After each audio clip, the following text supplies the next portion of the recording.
এইবাৰ ধুবুৰীত ৰকিবুলৰ জয় হ'ব, কিন্তু আজমলৰ পৰাজয় নিশ্চিত।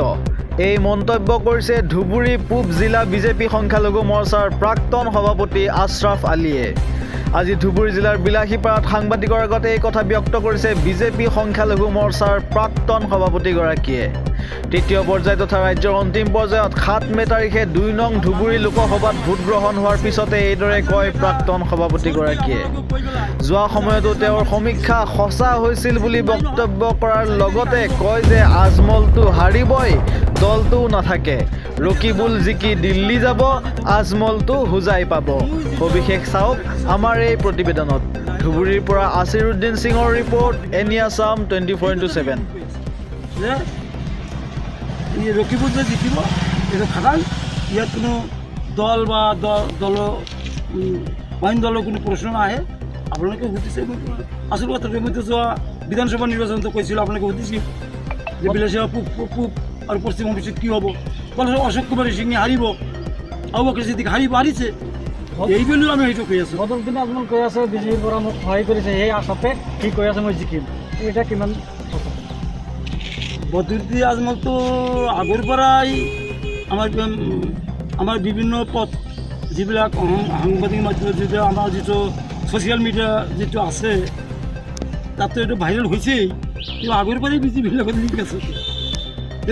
তেওঁ আমাৰ বিজেপি বি টিম। আমি সেইকাৰণে সংখ্যালঘু মানুহক কৈছোঁ যে আপোনালোকে ভোট দিয়ক, বি টিমক দি লাভ কি হওক, এ টিমক দিয়ক, আমাৰ বিজেপিক দিয়ক, জামাত ইছলামক দিয়ক। আমি বহু মানুহক বুজাইছোঁ।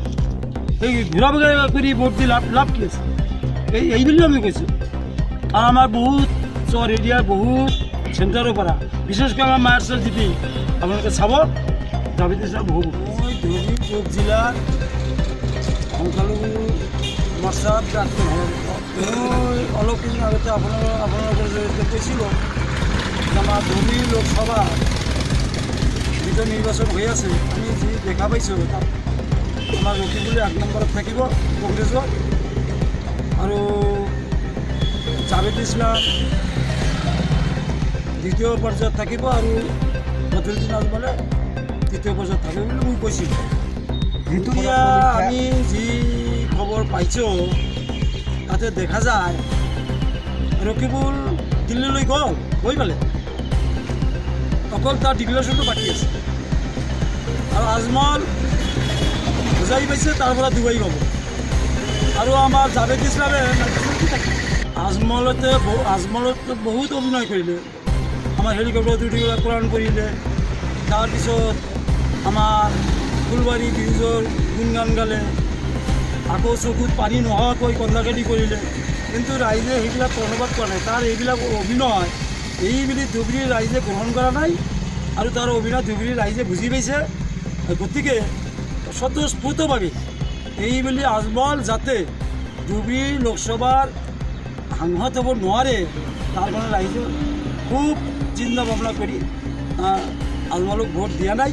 আৰু আজমল যে পৰাজিত হৈছে 100ৰ ওপৰত, মোৰ ফালৰ পৰা 100% ওপৰত, আৰু কিবা পাৰ্চেণ্ট আপোনালোকে ধৰিব। মইতো ভাবোঁ 2 লাখ ভোটত আজমলে হাৰিব লাগে, নহ'লেও 50,000, নহ'লেও 5,000, কিন্তু আজমল হাৰিব। ইয়াত আমি একেবাৰে খাৰাংকৈ ক'ব পাৰোঁ তেওঁ হাৰিব। আৰু তেওঁ যে কৈ আছে যে ভূপেন বৰা ৰিজাইন দিব লাগে, ভূপেন বৰা তাৰ পদৰ পৰা ৰিজাইন দিব লাগে। ভূপেন বৰা ৰিজাইন দিব নালাগে, ভূপেন বৰাই থাকিব। কিন্তু আজমল বুজাই পাইছে, তাৰ পৰা আমাৰ মুম্বাই যাব, মুম্বাইৰ পৰা ডুবাই যাব, আৰু ৰকিবুল দিল্লী পাব। দিল্লী গৈছে অলৰেডি, আমি ক'লোঁ ইয়াত 40 চনৰ খেলা। এইটো আলী বাবাৰ 40 চনৰ খেলা কৰিলে, ৰাইজে এতিয়া বুজি পাইছে। আৰু তেওঁলোকৰ এই খেলাটো আৰু নাথাকে। অসমৰ পৰা ইউডিএফ দলটো একেবাৰে সৰ্বকালৰ কাৰণে শেষ হৈছে।